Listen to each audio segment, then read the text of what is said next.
Okay guys, Sam back in Michigan, Mum More Smile CNS Customs. This is the second part of this video. This is after I stripped that Craftsman LT4000, boys. I don't know what the time was, but you can figure it out in the time stamp and the date stamp on the video. I'm guessing probably 30 minutes or so. Yes, I had the motor and deck already off, but everything else was still on it. Anyways, I told you, when I got to a point that I was ready to start a mod on the first mod on a tear down like this would be the steering. Now, a lot of guys ask questions. How do you do it? How do you do it? There ain't no holes in my frame. Well, I'm here to tell you there is. The holes are already there. You just gotta cut out a square hole. Let me show you what I'm talking about. I don't know how well you guys will be able to see this with this light.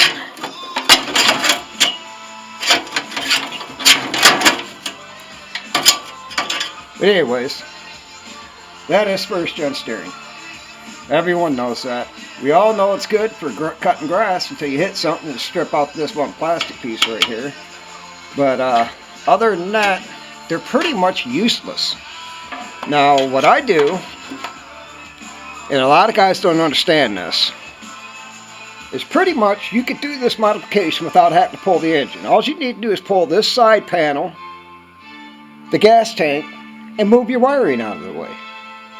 Even with your deck lever and all that crap still in there, you could still do this mod. It takes me about a half hour to 45 minutes from start to finish on a tractor that's fully built that has Gen 1 to switch it to Gen 2. And this is how it's done. Everybody knows there's extra motor bolt holes.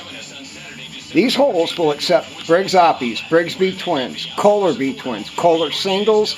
They will take the Tecumseh Enduros, you name it. They are a universal frame.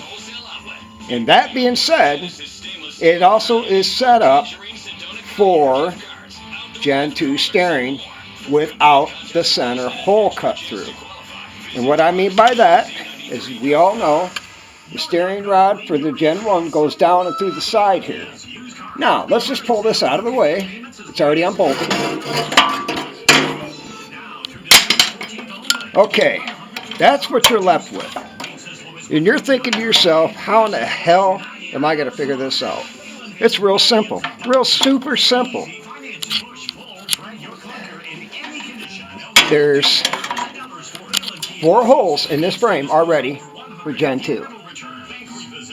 This hole right here, see this bolt? That is your idler pulley. Directly in front of it, the farthest one up right there, and then the one directly across from it. That's the 2 bolt holes for the front of the Gen 2 steering. You literally have to cut a little square right here. See where the brake rod is right there in that hole? Follow that directly across and cut right in front of it and make yourself a little hole. That way it accepts the arm to go down and through. If I had one right now on hand, I'd show you. Okay, that takes care of the first 2 holes. That one and that one after you cut this square out so you can drop the steering in. Everyone knows that's a belt retainer bolt. That's underneath that keeps your belt in line. Pull this bolt because that is bolt hole number 3. And directly across from it, right there, is bolt hole number 4. It's that simple, guys. 1 square hole, pull the old steering out, drop the new one in, pull 1 belt retainer. You can move that belt retainer anywhere you want. All that is keep the belt on just from slacking down, dropping when you press the clutch in. That's the first mod I would do to this. But I'm going to try to adapt that right angle gearbox that I pulled out of that tractor for this to have 1-to-1 steering. Pretty much like power steering. Next mod I'm going to do. Everybody knows this is a typical Craftsman frame. They normally crack up here and up here on both sides. This one is not. This one hasn't been really beat that on. It's just been sitting around. Now, this is a little bit harder to do what I like to do because that's a welded in plate. The newer style, They got 4 bolt holes that hold the whole front axle in on both sides. Drops right out, just slide it forward or whatever you're going to do. In order to do my stretch or my steering mod, I'd like to take this out. But what I normally do is I just grind this lip down so it's flush on both sides. And on the side where the steering drag link runs through, on the left side, I have to cut a notch in this up so the drag link will sit and go through, because I always lock my front axles and it sits up a little bit closer into the frame when I do my stretch. Other than that, these brackets, they're welded in. I just take cut-off wheel and cut them off on both sides. Now, there's a couple ways to do stretches. A lot of guys, they don't understand why we do the stretches. Stability is number one reason. We make these machines go fast. We run 200-foot drags, 300-foot drags, 500-foot drags. In order to feel safe on a machine that's this fast, that is not meant to do these kinds of things, you need some kind of stability.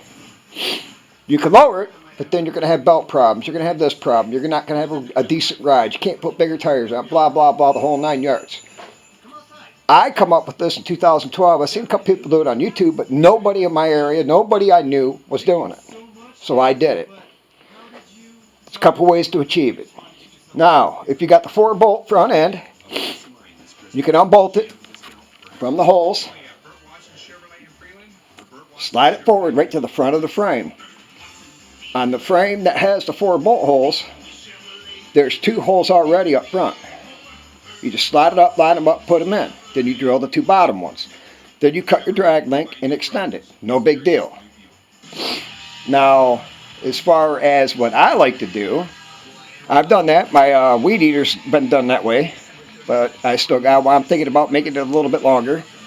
But with this tractor, I've got a set of GT frame rails that I can add to it. Or I've got this big piece of steel I picked up the other day. Flat stock, 2 or 2.5 inches wide, 6 feet long.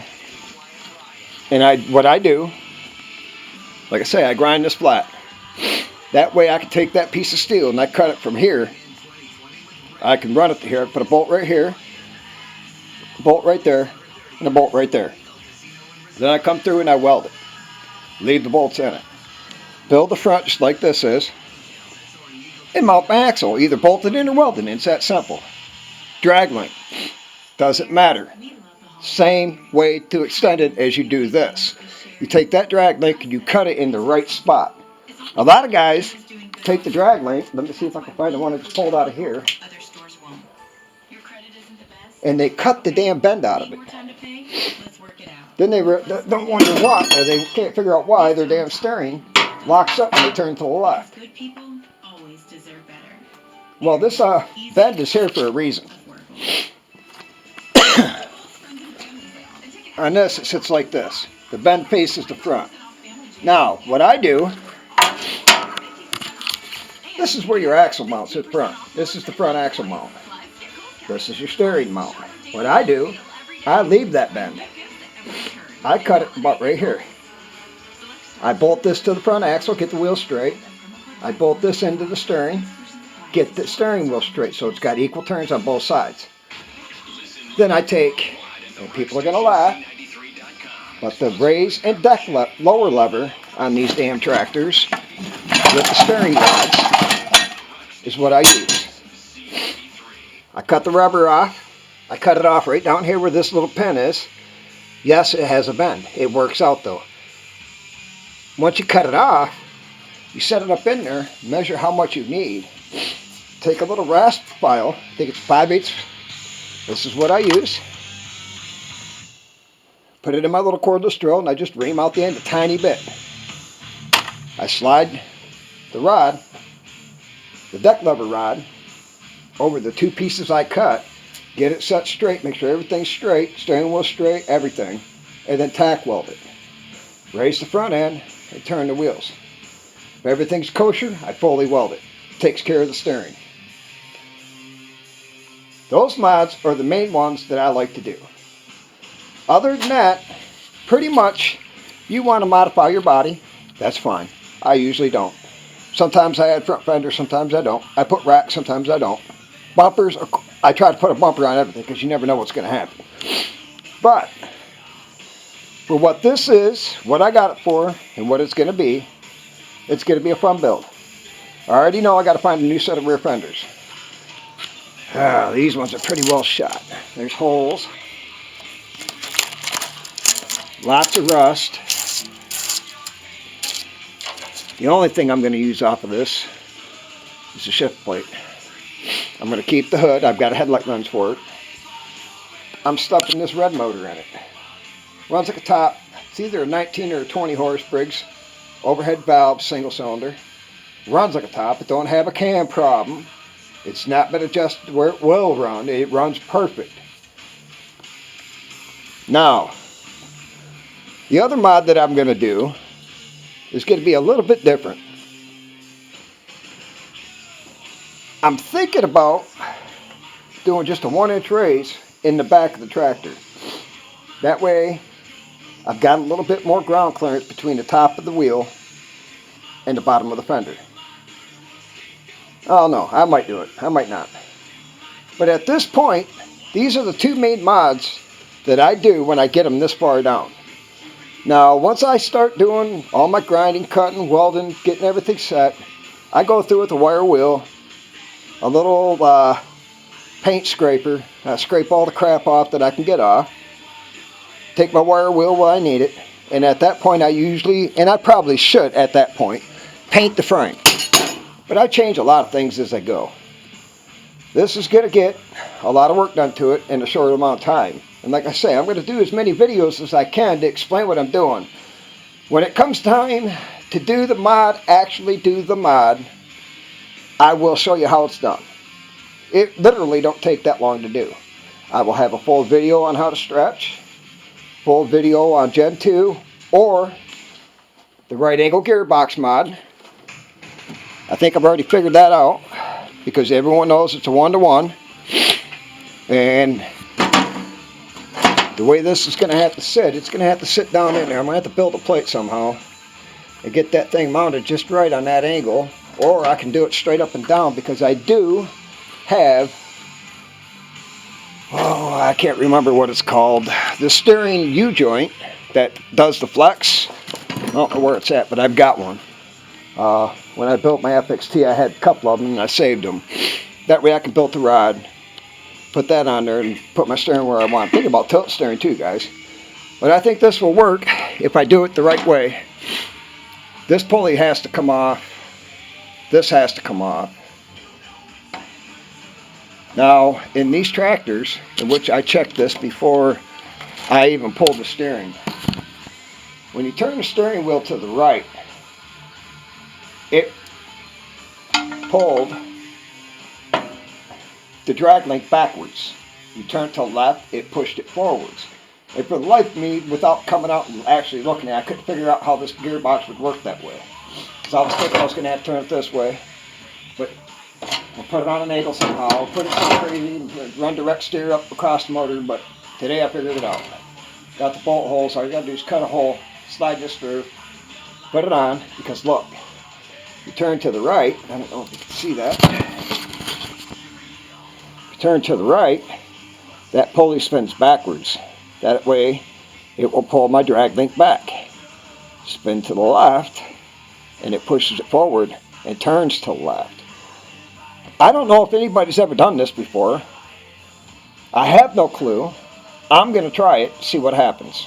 Worst case scenario, I fall on my face. I think the best case scenario is it's going to be a cool mod, and that will ensure that later on down the line, when I do decide to sell this rig eventually, which we all know I will, it'll be worth a little bit more money. But you know what, guys? It's Saturday. I'm going to get some work done, take some pictures, and we're going to go from there. I just wanted to explain a little bit about that mod, what I plan to do. The trans I pulled out, it's a Spicer. I've got a Peerless 930 that I'm going to put in it. Before I do any more work to this, I'm going to have to go pull a tractor in, the little Mini, and strip it because there's a lot of parts in there I'm going to use. But, all right, boys. I will catch you on the flip side and with some more updates on this. Peace out.